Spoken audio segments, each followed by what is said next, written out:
Parashá Vayekel de Shemot capítulo 35, comenzamos con el versículo 1. Moshe convocó a toda la comunidad israelita. Les dijo, estas son las cosas que Hashem ordenó hacer. Comentario, este relato es la continuación del capítulo 34, versículo 29, donde dice que Moshe descendió del monte. Según algunos comentaristas, esto tuvo lugar el día siguiente de Yom Kippur, que es cuando recibe las segundas tablas de la ley, cuando Moshe descendió con esas tablas. Continuamos con el versículo 2. Que en 6 días se haga el trabajo y el 7º día será sagrado para ustedes, el Shabbat, día de reposo absoluto en honor de Hashem. Quien hiciese en ese día algún trabajo será condenado a muerte. No enciendas fuego en ninguna de tus viviendas en el día de Shabbat. Continuamos con el versículo 4. Comentario, aquí curiosamente se relata cómo viene la contribución para poder construir el tabernáculo, y esto está relacionado al Shabbat, porque el tabernáculo se debe de seguir construyendo en el día de reposo. Reposar no es necesariamente no hacer nada, sino que es construir nuestra vida espiritual. Así que iniciamos en el versículo 4. Moshe le dijo a toda la comunidad israelita, esto es lo que Hashem me ha ordenado que les transmita a ustedes. Recolecten de ustedes una ofrenda, literalmente es terumá, es decir, ofrenda de elevación, para Hashem. Todo aquel que sea generoso de corazón que done una ofrenda para Hashem, de los siguientes elementos: oro, plata y cobre, lana turquesa, lana púrpura, lana roja, lino, pelos de cabra, pieles de carnero teñidas de rojo, pieles de tahash, maderas de cedro, aceite para iluminación, especias para el aceite de la unción y para el incienso de las especias aromáticas, piedras shoham, piedras para mantenerlas en el efod y en el hoshem, es decir, el pectoral. Toda persona dotada de talento natural, literalmente se usa la palabra sabio de corazón, entre ustedes, que vaya y haga todo lo que Hashem ha ordenado: el tabernáculo, su tienda y su cubierta, sus ganchos y sus tablones, sus travesaños, sus pilares y sus zócalos o bases, el arca y sus travesaños para transportarla, la cubierta, es decir, el caporet, y la cortina divisoria, es decir, el parohet, la mesa y sus travesaños para transportarla y todos sus elementos, el pan de la presencia, la menorá, es decir, el candelabro para iluminar, sus accesorios, sus luminarias y el aceite para iluminación, el altar del incienso y sus travesaños para transportar, el aceite de la unción y el incienso de las especias aromáticas, la cortina de la entrada para la entrada del Mishkan, es decir, el tabernáculo, el altar de la ofrenda olá, o sea, el altar de los sacrificios, su mihbar, que es el enrejado de cobre, sus travesaños para transportarlo y todos sus accesorios, la pileta de cobre y su base, las cortinas del patio, sus pilares y sus bases, en las que van insertados los pilares, la cortina de la entrada del patio, las estacas del tabernáculo, las estacas del patio y sus cuerdas, los paños de embalaje, las vestimentas sagradas del sacerdote Aarón y las vestimentas de sus hijos para cumplir la función sacerdotal.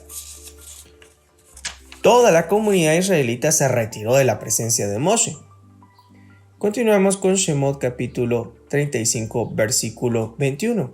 Entonces se acercó toda persona a quien su corazón lo impulsó a ofrecer como voluntario y todo aquel que se sintió motivado a donar para la obra de la tienda del encuentro, para todo lo necesario para su culto y para las vestimentas sagradas.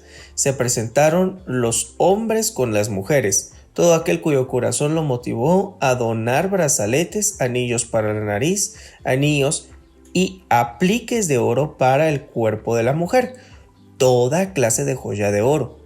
Se presentó todo hombre que quiso elevar una ofrenda de oro para Hashem, el que tenía lana turquesa, lana púrpura, lana roja, lino, pelos de cabra, pieles de carnero teñidas de rojo y pieles de tahash los trajo. El que quería donar una ofrenda de plata o de cobre, trajo la ofrenda a Hashem, y el que tenía madera de cedro para cualquier tipo de tarea, también la trajo. Toda mujer dotada de la respectiva capacidad artística, es decir, literalmente toda mujer de sabio corazón, hiló con sus manos y trajo sus hilados hechos con lana turquesa, lana púrpura, lana roja y lino fino. Toda mujer dotada de la respectiva capacidad artística, literalmente se usa la palabra mujer de sabio corazón, que es una excelente interpretación o traducción. Hilo, pelos de cabra. Era una labor artística extraordinaria, pues había el pelo de las cabras antes incluso de esquilarlas. Los líderes trajeron piedras shoham y otras piedras preciosas para montar en el efod y en el hoshen, es decir, el pectoral, y también llevaron las especies, el aceite para la iluminación, el aceite de la unción y las especias para el incienso. Todo hombre y mujer entre los israelitas cuyo corazón los inspiró a donar algo para el trabajo que Hashem había ordenado a través de Moshe, llevaron su donación como ofrenda a Hashem. Continuamos con Shemot capítulo 35 versículo 30.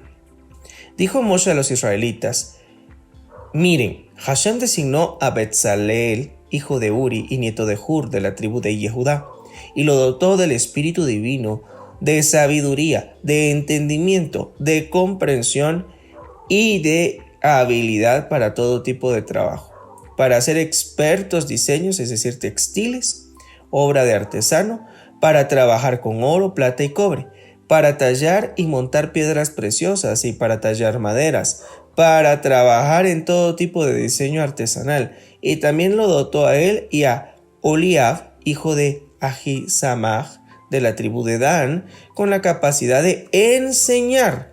Los dotó de aptitud natural, es decir, los dotó de sabiduría de corazón para que realicen todo trabajo de artesano, artesanía en piedra y madera, de diseñador de textil, obra de artesano, de bordador, en lana turquesa, lana púrpura, lana roja y en lino fino, y de tejedor. Ellos están capacitados para realizar todo el trabajo necesario y hacer los cálculos para los diseños de los tejidos.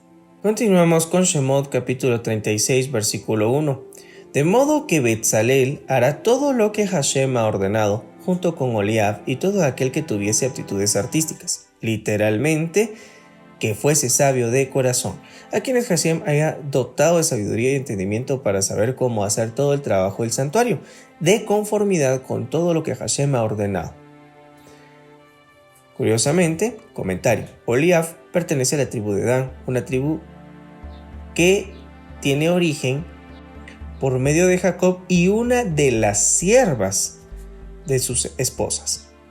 Esto nos muestra que tanto Betzaleel, que es hijo de Judá o descendiente de la tribu de Judá, es un artesano, pero Oliab, que es descendiente de Dan, él va a enseñar. Aquí no hay nadie superior, todos en las tribus tienen el mismo carácter para poder trabajar, diseñar y poder construir el tabernáculo, es decir, la morada del Todopoderoso, aunque unos sean hijos de las esposas y otros sean hijos de las sirvientes.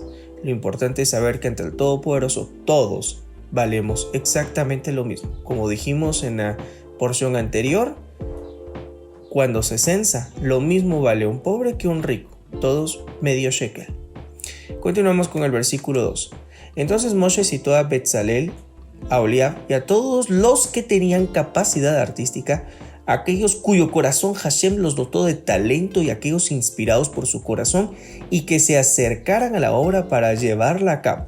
Ellos tomaron en presencia de Moshe todas las ofrendas que los israelitas habían llevado para la obra del santuario, con la finalidad de llevarla a cabo. Mientras tanto, mañana tras mañana, continuaban llevando donaciones. Entonces, los artesanos que estaban ejecutando la obra del santuario dejaron sus trabajos y fueron a ver a Moshe. Y le hablaron a Moshe diciendo: el pueblo trae más de lo necesario para la obra que ordenara Hashem. Moshe ordenó y ellos anunciaron en el campamento diciendo: ni hombre ni mujer sigan haciendo trabajos en cuanto a los donativos del santuario. Así la gente dejó de llevar. Aclaremos. Moshe ordenó que dejasen de hacer el trabajo, como ser hilar pelo de cabra, pero no que dejasen de llevar donativos, los cuales quedaban para el tesoro de mantenimiento. Por eso el versículo 7 continúa diciendo: el trabajo, es decir, las donaciones que hicieron, alcanzaba para todo lo que había que hacer y aún sobraba. Continuamos con el capítulo 36, versículo 8.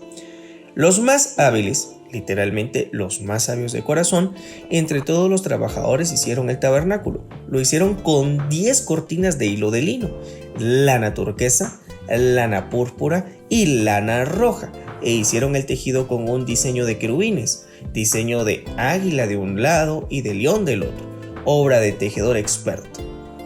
El largo de cada cortina era de 28 codos y el ancho de cada cortina era de 4 codos. Todas las cortinas tenían la misma medida. 5 cortinas las unió entre sí y las otras 5 cortinas también las unió entre sí, quedando conformados 2 paneles de 5 cortinas cada uno. E hizo ojales de turquesa sobre el borde de la cortina donde terminaba el primer panel, y así también hizo en el borde de la cortina donde termina el segundo panel. Hizo 50 ojales en el extremo de la primera cortina y 50 ojales en el extremo de la cortina del segundo panel o conjunto. Los ojales coincidían perfectamente al quedar enfrentados. También esos 50 ganchos de oro, y con los ganchos unió los conjuntos de cortinas uno con otro para que el tabernáculo resultase una unidad. Hizo cortinas de pelo de cabras para el techo del tabernáculo. Hizo 11 cortinas para tal fin. Cada cortina medía 30 codos de largo y 40 de ancho. Las 11 cortinas tenían la misma medida. 5 de las cortinas las unió entre sí y 6 de las cortinas entre sí. Comentario, o sea, con las 11 cortinas hizo 2 conjuntos de 5 y 6 cortinas respectivamente. Hizo 50 ojales sobre el borde de la última cortina del primer conjunto e hizo 50 ojales sobre el borde de la cortina del segundo conjunto. Hizo 50 ganchos de cobre para unir la tienda para que resulte una sola unidad. Hizo para la tienda una cubierta de pieles de carnero teñidas de rojo y otra cubierta por encima de esta, de pieles de tahash. Como hemos dicho en porciones anteriores, el tahash es una especie de mamífero ya extinguida que habitaba en el desierto y pues poco se sabe del tipo de animal. Continuamos con Shemot capítulo 36 versículo 20. Hizo los tablones del tabernáculo de madera de cedro. Se colocaban en forma vertical. Cada tablón medía 10 codos de largo y 1,5 codo de ancho. Cada tablón tenía 2 espigas para ensamblar, paralelas entre sí. Todos los tablones del tabernáculo los hizo de ese modo.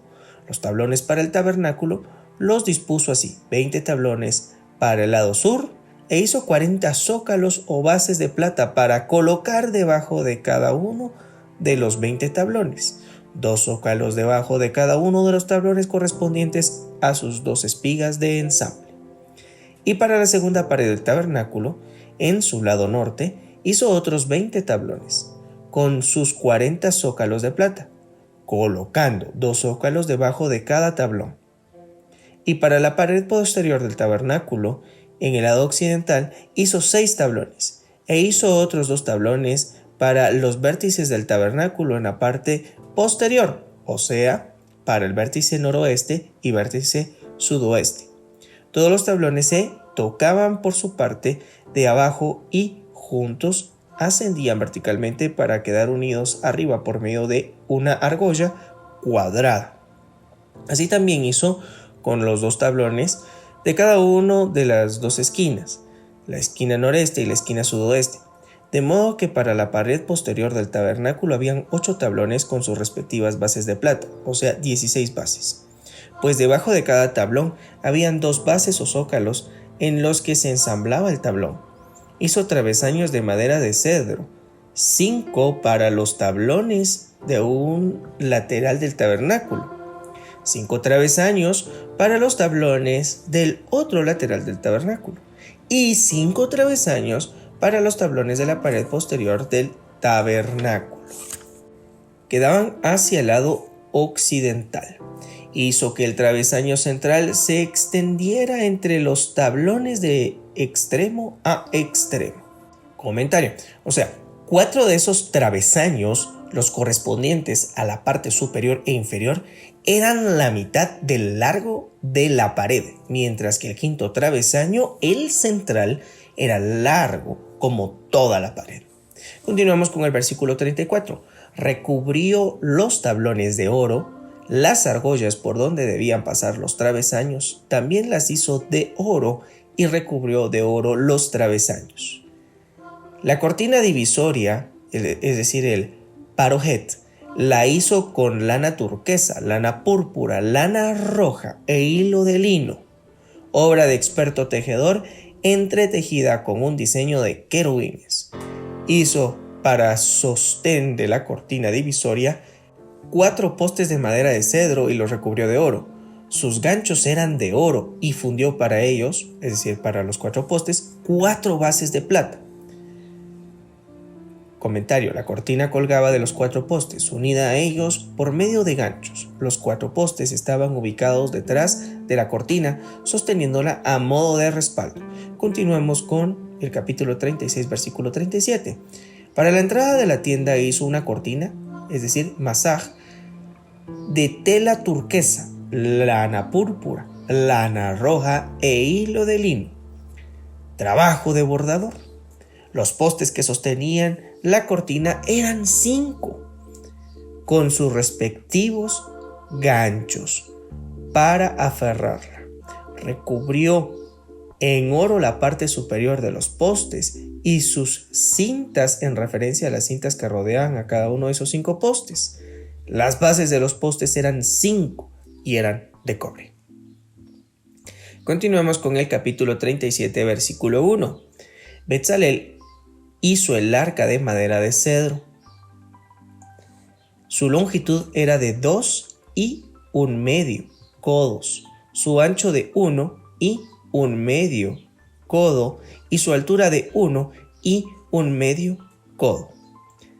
La recubrió de oro puro por dentro y por fuera y le hizo una guarda de oro alrededor. Fundió para ella 4 argollas de oro para colocarlas en sus 4 vértices, 2 argollas para los 2 vértices de un costado y 2 argollas para los 2 vértices del otro costado. Hizo travesaños de madera de cedro para transportar el arca y los recubrió en oro. Hizo pasar los travesaños por las argollas que estaban a los costados del arca para transportar el arca. Hizo también una cubierta, es decir, un caporet de oro puro. Su longitud era de 2 y 1/2 codos y su ancho era de 1 y 1/2 codo. Hizo 2 querubines de oro macizo. Los hizo de una sola pieza, labrados a martillo, en los 2 extremos de la cubierta, o sea, un querubín en un extremo y el otro querubín en el otro extremo. Los querubines constituían una sola pieza con la cubierta. Los querubines partían de los 2 extremos de la cubierta.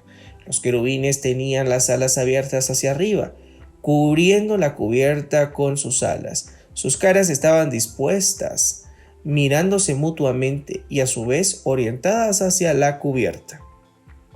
Hizo la mesa de madera de cedro. Su longitud era de 2 codos, su ancho 1 codo y 1 y 1/2 codo de altura. La cubrió de oro puro y le hizo una guarda de oro alrededor. Le hizo alrededor un marco de un tefaj y le hizo al marco una guarda de oro alrededor. Un tefaj, comentario, es igual al largo de un puño cerrado. Continuamos con el versículo 13. Fundió para ella 4 argollas de oro y puso las argollas en las 4 esquinas de la mesa, correspondientes a sus 4 patas, adyacentes al marco, es decir, el mishgeret. Estaban las argollas que eran los receptáculos para pasar los travesaños para transportar la mesa. Los travesaños para transportar la mesa también los hizo de madera de cedro y los cubrió de oro. Hizo los utensilios que estaban sobre la mesa, sus moldes, sus cucharas, sus soportes laterales y sus tubos tipo media caña, que sirven como divisores entre los panes, todo de oro puro. Hizo la menorá de oro puro, labrada a martillo hizo la menorá. Su base y su columna, sus copas, sus esferas y sus flores eran de la misma pieza. Tenía 6 brazos que emergían de la columna central hacia ambos lados. 3 brazos de la menorá hacia un lado y 3 brazos de la menorá hacia el otro lado. De modo que en total tenía 7 luminarias, pues se debe de contar también la que pertenecía a la columna central. Cada brazo tenía 3 copas decoradas, una esfera y una flor. Así era con los 6 brazos que emergían de la columna central de la menorá. Y en la columna de la menorá había 4 copas decoradas con sus esferas y sus flores. Debajo del punto donde cada par de brazos estaba unido a la columna central había una esfera. Así era para los 3 pares de brazos, es decir, para los 6 brazos que emergían de ella, de la columna central. Sus esferas y sus brazos procedían de ella, es decir, de la menorá. Todo era una única pieza de oro puro labrado a martillo. Le hizo 7 luminarias. Sus portamechas, que es una especie de pinzas para acomodar las mechas, y sus palas para quitar las cenizas, eran de oro puro. La menorá y sus utensilios pesaban un kikar. Todo era de oro puro. El altar del incienso lo hizo de madera de cedro, medía 1 codo de largo, 1 codo de ancho, era cuadrado, y 2 codos de altura. Sus salientes formaban una sola pieza con él. Lo recubrió de oro puro, tanto su placa superior como sus paredes y sus salientes. Le hizo alrededor una guarda de oro. Le hizo 2 argollas de oro debajo de la guarda de oro en las 2 esquinas de sus 2 lados, como receptáculo para introducir los travesaños, para trasladarlo. Los travesaños los hizo de madera de cedro y los recubrió de oro. Preparó el aceite sagrado de la unción y el puro incienso de especias, arte de perfumero. Continuamos con Shemot capítulo 32, versículo 1. El altar de los sacrificios lo hizo de madera de cedro. Medía 5 codos de largo, 5 codos de ancho, era cuadrado, y 3 codos de alto. Hizo también sus salientes en sus 4 esquinas. Las salientes eran de él mismo, o sea, era de una sola pieza con el altar. Y lo recubrió de cobre. Hizo todos los accesorios del altar, los recipientes, las palas, los tazones, los garfios y los portabrasas. Todos sus accesorios los hizo de cobre. Hizo una rejilla de cobre alrededor del altar a modo de red debajo de la banda decorativa que estaba alrededor del altar. La rejilla llegaba hasta la mitad de altura del altar. Fundió 4 argollas para los 4 extremos de la rejilla de cobre como receptáculos por donde debían pasar los travesaños. Los travesaños los hizo de madera de cedro y los recubrió en cobre. Hizo pasar los travesaños por las argollas que estaban a los costados del altar para transportarlo. Lo hizo hueco al altar, rodeado de paneles. Hizo la pileta de cobre, con su base de cobre. Los hizo de los espejos de cobre de las mujeres que se congregaban a la entrada de la tienda de la reunión para entregar sus contribuciones. Hizo el patio. Para el lado sur del patio hizo cortinas de hilo de lino de 100 codos de largo, sostenidas por 20 pilares con 20 bases de cobre, una base para cada pilar. Dichos pilares rodeaban el patio y servían de sostén para las cortinas. Los ganchos de los pilares y las cintas decorativas que rodeaban a los pilares eran de plata. Por el lado norte, la longitud de las cortinas eran de 100 codos, sostenidas por 20 pilares con 20 bases de cobre.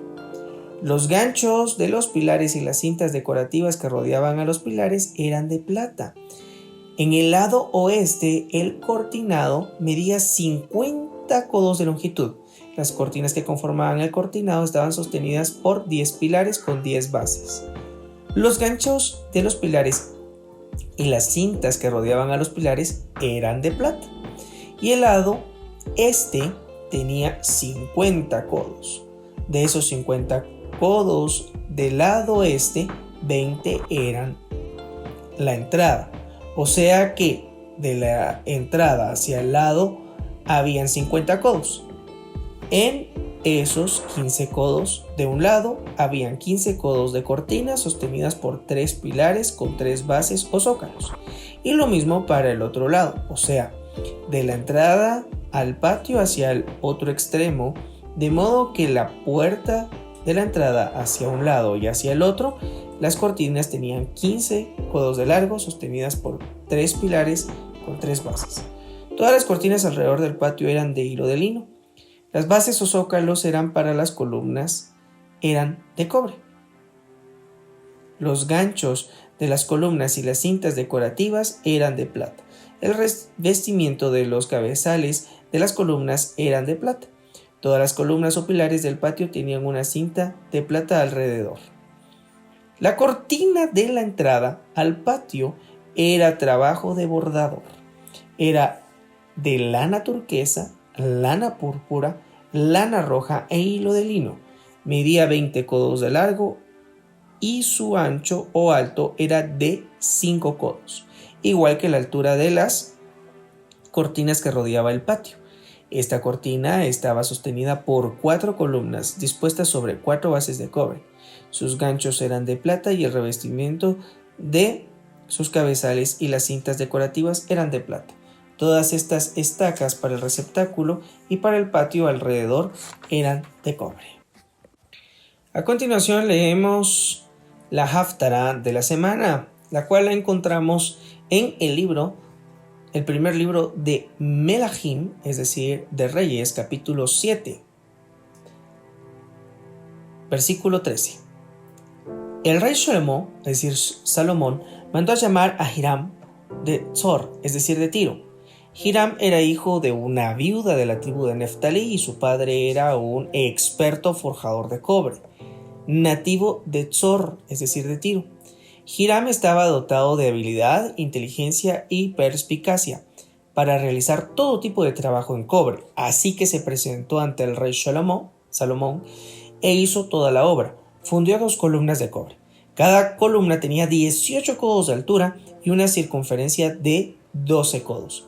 Hizo también 2 capiteles de cobre fundido para colocarlos en la parte superior de las columnas. Cada capitel tenía una altura de 5 codos. Además hizo rejillas entretejidas con los hilos trenzados en forma de cadena para los capiteles que estaban sobre la parte superior de las columnas. Hizo 7 para cada capitel e hizo las columnas. Hizo 2 hileras de granadas ornamentales alrededor de la primera rejilla entretejida para cubrir los capiteles que estaban en la parte superior de la columna. Y lo mismo hizo con el otro capitel, sobre los capiteles que estaban en la parte superior de las columnas en un hall. es decir, Ulam. Había una flor moldeada de 4 codos de altura. Las columnas estaban ubicadas en la entrada del hall del templo. Estas flores moldeadas sobre los capiteles de los 2 pilares también se extendían sobre la parte más ancha de la esfera que conformaban los capiteles. Esa parte más ancha era el límite de las rejillas. Habían 200 granadas dispuestas alrededor en 2 hileras. Y lo mismo para el otro capitel. Comentario.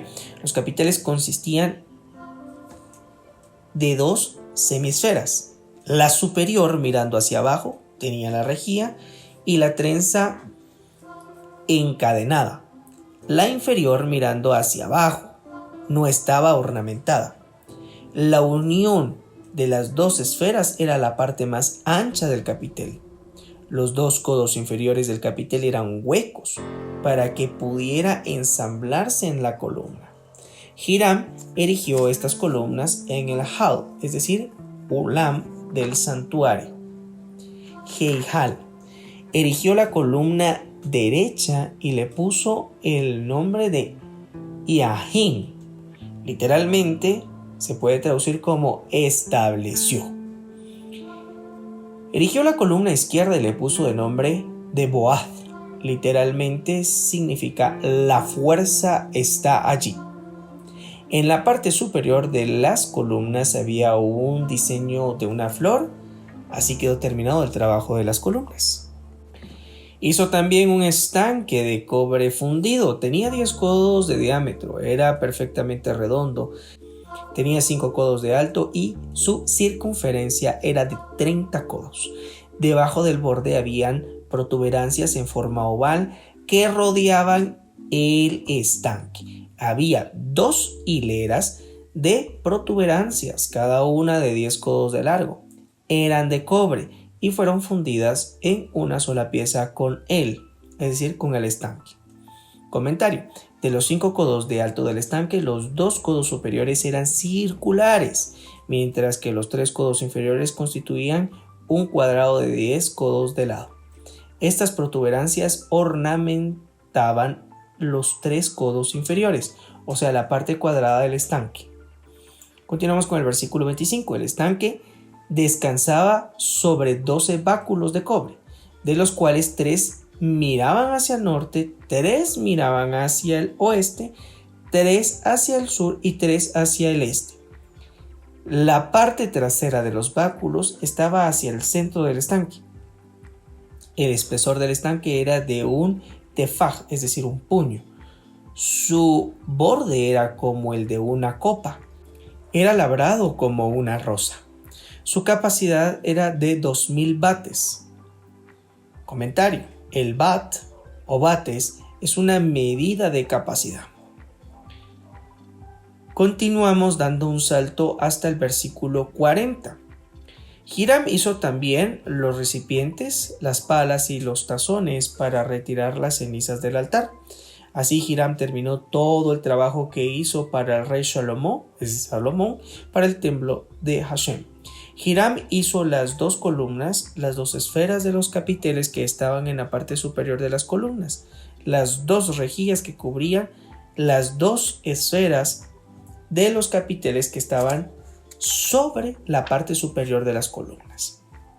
Las 400 granadas para las 2 rejillas, 2 hileras de granadas para cada rejilla, para cubrir las 2 esferas de los capiteles que estaban en la parte superior de las columnas, las 10 bases, los 10 piletines sobre las 10 bases, y el estanque de cobre con los 12 báculos que sostenían el estanque, y los recipientes, las palas y los tazones. Todos estos accesorios que hizo Hiram para el rey Salomón, para el templo de Hashem, eran de cobre puro. El rey los fundió en el valle del Jardín, es decir, del Jordán, haciendo moldes en la tierra arcillosa en la zona entre Sucot y Sartán.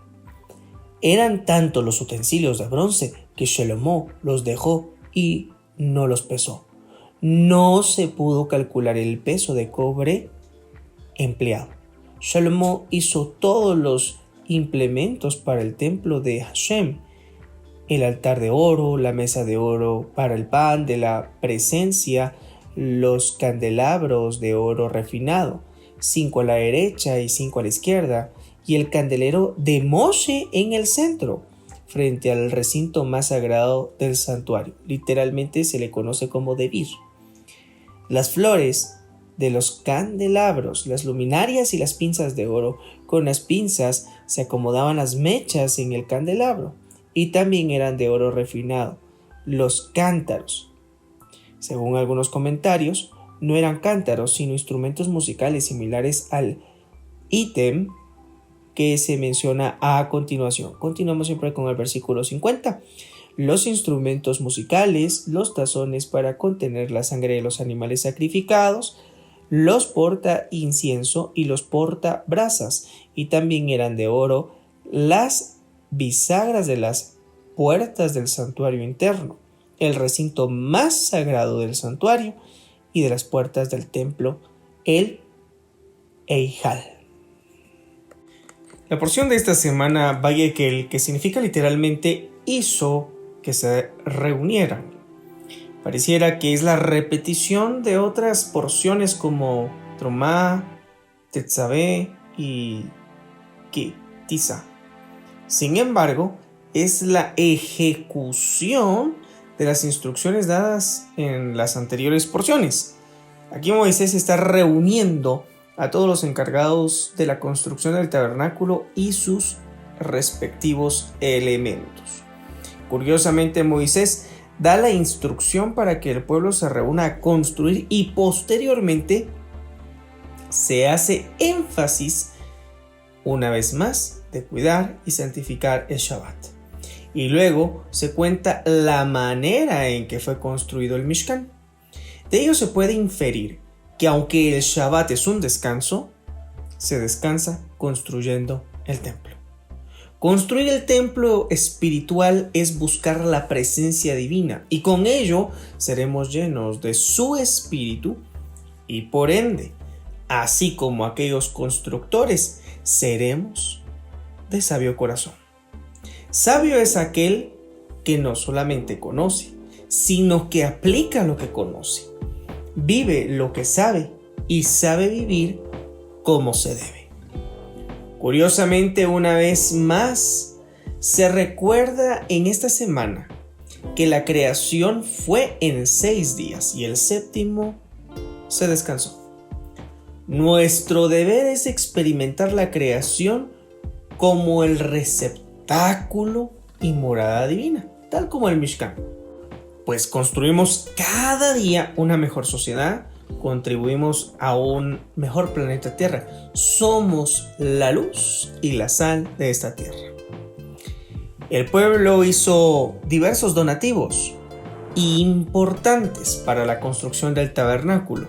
Entre los utensilios se mencionan brazaletes, anillos para la nariz, anillos y aretes. Para algunos comentaristas, estos 4 elementos resumen 4 aspectos para la crianza de los niños. Por ejemplo, los aros nos muestra que debemos escuchar cuidadosamente las conversaciones de los niños, pues se puede corregir a su debido tiempo. Por ejemplo, los anillos para la nariz puede tener un enfoque en cuanto al desarrollo del sentido del olfato, para saber si las amistades de los niños son beneficiosas o convenientes. Los anillos pudiendo significar que podemos indicar el camino apropiado y ser guía para los mismos niños. Y los brazaletes en un sentido de ser firmes en las acciones y fomentar en ellos disciplina. De lo anterior, sabemos que no solamente aplica a los niños, sino que también a las acciones diarias de la vida y a tener los instintos agudizados y las acciones con convicción.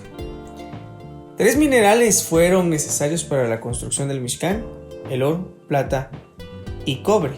Algunos traducen como bronce. Sin embargo, creo que es importante resaltar que se va enfocando la palabra más a cobre. Su significado bíblico puede tener las siguientes referencias. Por ejemplo, el oro es el símbolo de la divinidad y la integridad. Puedes corroborar esto con Lamentaciones 4, versículo 2. Del oro sabemos que representan aquellos que se han purificado y que sus obras valen oro, no hojarasca.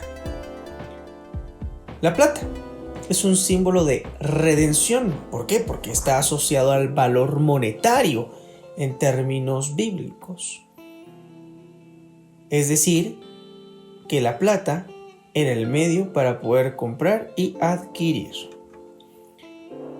Del cobre, o como algunos dicen bronce, pero como hemos mencionado anteriormente, vamos a darle el enfoque que creo que más se apega a la traducción cobre. Puede significar la limpieza, pues es el material necesario para contener el elemento de la purificación y así rendir el sacrificio. Nos referimos al lavacro. Del cobre aprendemos que fue obtenido de los espejos pulidos de las hijas de Israel, quienes lo donaron con prontitud. Debemos evolucionar y sobreponernos al materialismo que ofrece este mundo. Los 4 materiales de los tapices, como por ejemplo el lino, lana turquesa, lana púrpura y lana escarlata, tienen un significado mesiánico. Para algunos analistas son materiales que tienen una relación intrínseca con el Mesías y la relación que tenemos con el Eterno. Por ejemplo, la lana escarlata o también roja, pudiendo significar el fuego del alma, es decir, el amor, el deseo apasionado de fusionarnos con Él. Y curiosamente nos muestra al sacrificio, a la unión, a la mayor expresión de amor. Por tanto amor que el Padre nos ha tenido, ha ofrecido a su único Hijo, Yeshua de Nazaret. Lana turquesa, pudiendo significar el color del cielo y nuestra experiencia con la infinidad que es en sí mismo Él. Lana púrpura, pudiendo significar el amor y el temor. La compasión, siendo la realeza quien a través de su misericordia nos acerca a Él, aún no siendo merecedores de su favor. El lino blanco pudiendo significar nuestras acciones puras que nos conectan con Él.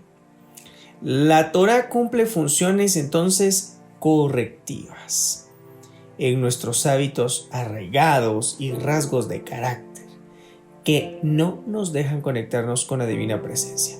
Recordemos que la Torá estaba dentro del arca. La menorá siempre es un símbolo de luz que puede ser asociada a las características divinas, como por ejemplo los 7 aspectos del espíritu dados por medio del escrito del profeta Isaías capítulo 11 versículo 2 y las festividades del Eterno, así como muchos otros 7 que se encuentran dentro de las Sagradas Escrituras. A través de estos 7 se ilumina al mundo. Así que te invito a que puedas profundizar temas como por ejemplo el cumplimiento del rol y la misión en esta tierra, edificación espiritual, el tabernáculo, el punto de encuentro con el ungido y el Mesías. También medita en los elementos del Mishkan y su significado actual en el proyecto de salvación. Mi nombre es Juan Carlos Castillo Rodríguez y ha sido un gusto por compartir contigo esta porción número 22 de la Torá. Puedes encontrarnos a través de las redes sociales y a través del sitio oficial www.shedeur.com. Recuerda que somos un campo de luz. Shalom, hermanos.